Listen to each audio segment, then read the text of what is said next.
Hey everybody, welcome back to Adventure Cruiser. So I want to start a new series on how to get into the radio hobby. And today I want to talk about what some specific terms that you are going to see on eBay listings or Facebook Marketplace listings actually mean. We're going to start off by discussing what does it mean when it says matching tags or has tags or no tags. Well, that's what we're going to get into today. Now, if you were concerned about buying a radio for public safety use, don't waste your time on eBay, please. You don't know the history of these radios, and as we're going to show you in just a minute, even if things look legitimate, they can be completely off.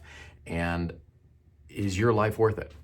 If it's worth anything to you, get a proper radio from a legitimate source that you know will be there when you need it most.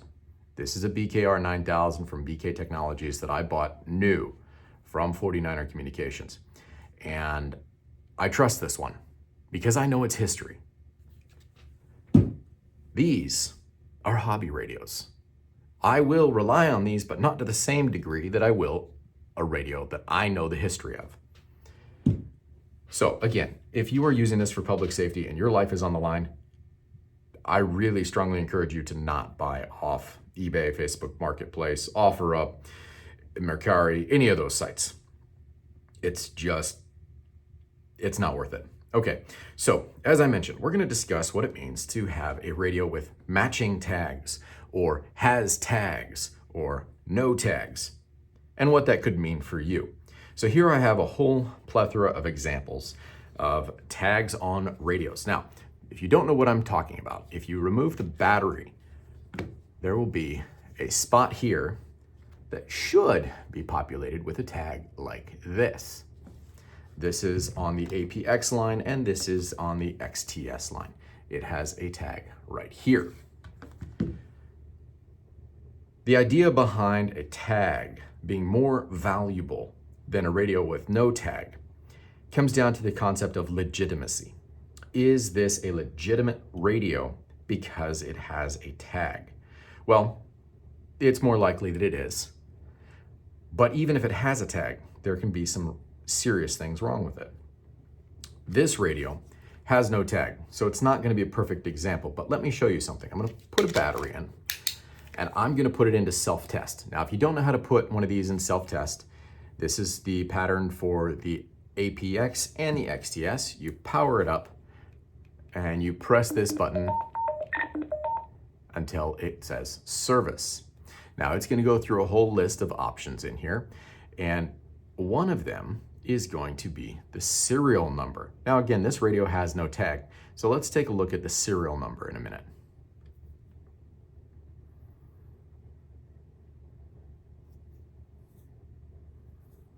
Bum, bum, bum, bum. Okay, model number and serial number, 1234. Did you guys see that?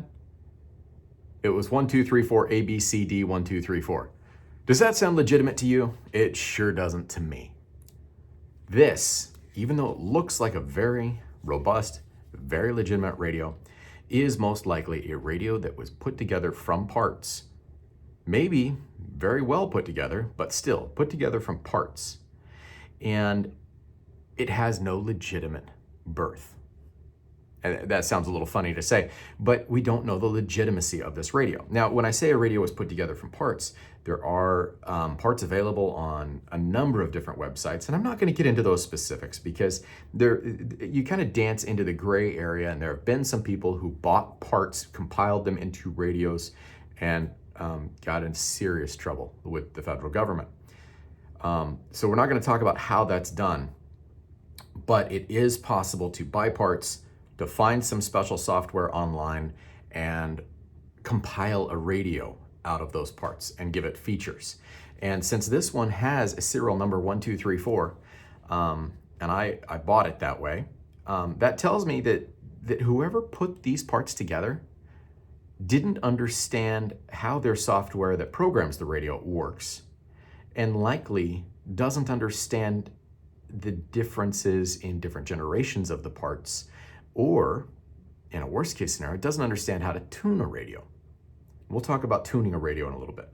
But this radio to me, even though it is the APX 7000 XE, or like Extreme Edition, or whatever they call it, Extreme Environment, I'm not sure I'd trust it. Just because the serial number is an illegitimate serial number. When you use that fancy software, it populates natively 1, 2, 3, 4, ABC, 1, 2, 3, 4, or whatever the sequence is. And that tells me that whoever flashed this radio didn't care enough to either assign it the original serial number or somehow create theirs. I don't really know how that works, but it does tell me there's a problem with this radio. Now, is that the end of the world? No. No, if you're a hobbyist, you can take this radio to any number of Motorola guys and they'll run it through an Aeroflex or another spectrum analyzer, and they can tune and align the radio. And it could be a very good radio, but the basic understanding of this being a legitimate, serious radio that was pulled from public safety use just last week, that was driven to church on Sundays, downhill both ways, no snow, no rain, would be a lie. This is a suspect radio. This radio has a very clean tag. And you look through here, it's an APX 8000, matches the front. These are replaceable, so don't trust those. And it says VU78. So this is an all-band radio. These features here, VU78, stand for the 4 different bands: VHF, UHF 1 and 2, and then 7/800 megahertz. And so this radio is more likely legitimate than this one. Now, I'm not going to do the serial number because there have been serial number spoofs online, and I'm not going to put it in service mode, but I could put it in service mode by tapping this. I think it's 5 times once it powers up. And if the 2 serial numbers match here and here, then the likelihood of this being a legitimate radio is greater. So that is your first check.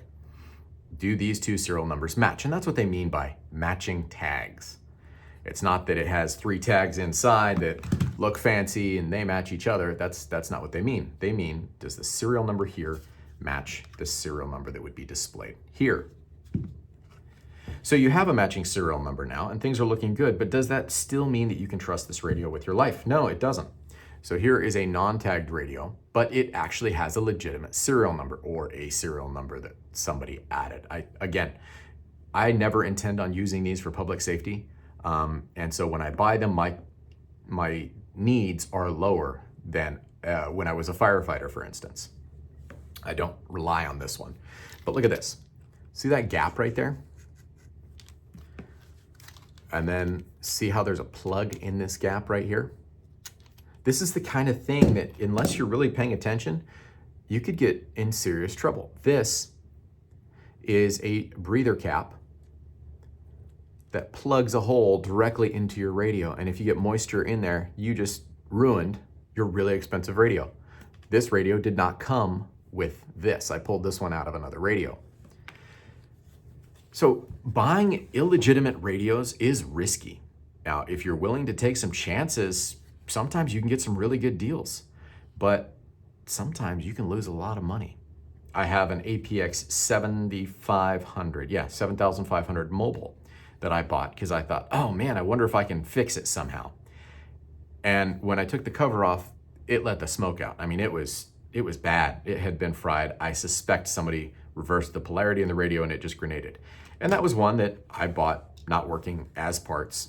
So I'm certainly not going to go back to the seller and say, you sold me a not working radio that you listed as not working for parts. But those are risks that we take in this radio hobby. So to recap, what does it mean to have a radio with a tag? Radio with a tag gives it an element of credibility.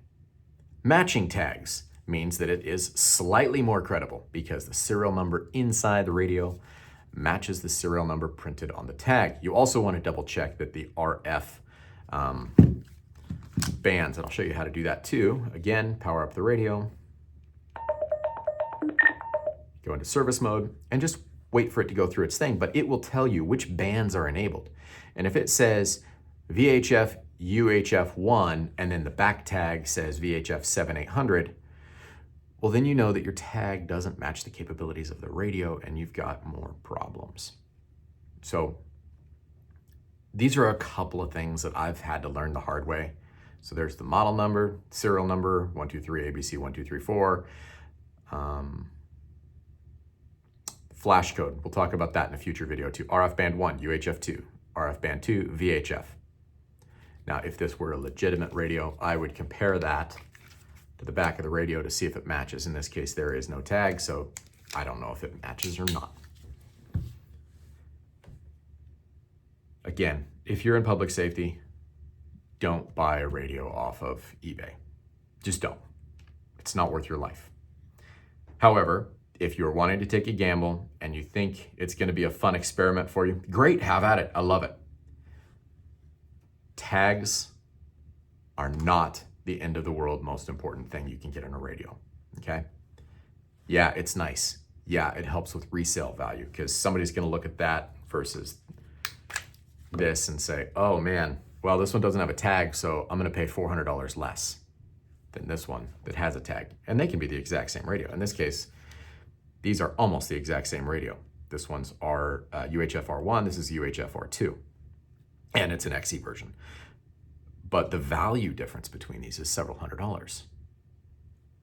Does it really change how they work? No. Now, let's talk about if you get a radio without a tag, what do you do? How do you fix this? How do you make sure that it is going to work as well as you need?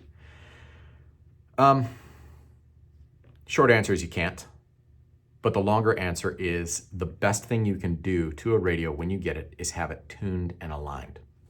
Tuning and aligning means you are correlating the frequency that the radio thinks it's transmitting on versus the frequency that it's actually transmitting on.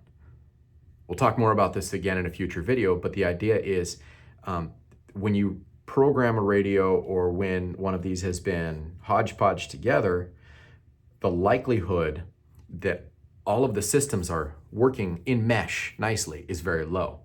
And so you plug it into a machine and the machine says, transmit on this frequency, and the radio transmits a couple of hertz off. So then it correlates those two, it lines them up again.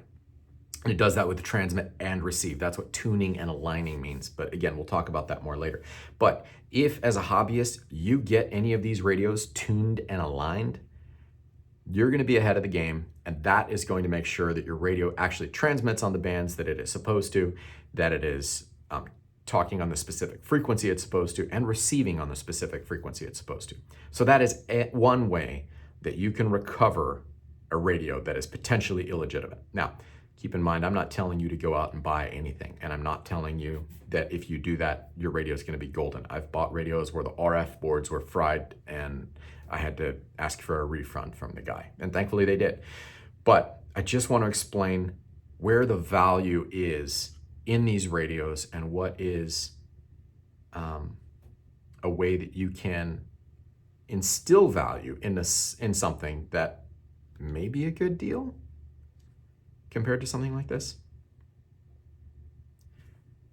Anyways, guys, I hope that helps. I hope you now have a better understanding of what it means to have a radio with a tag and with matching tags, how to check that by pressing this bottom button 5 times on startup until it says service.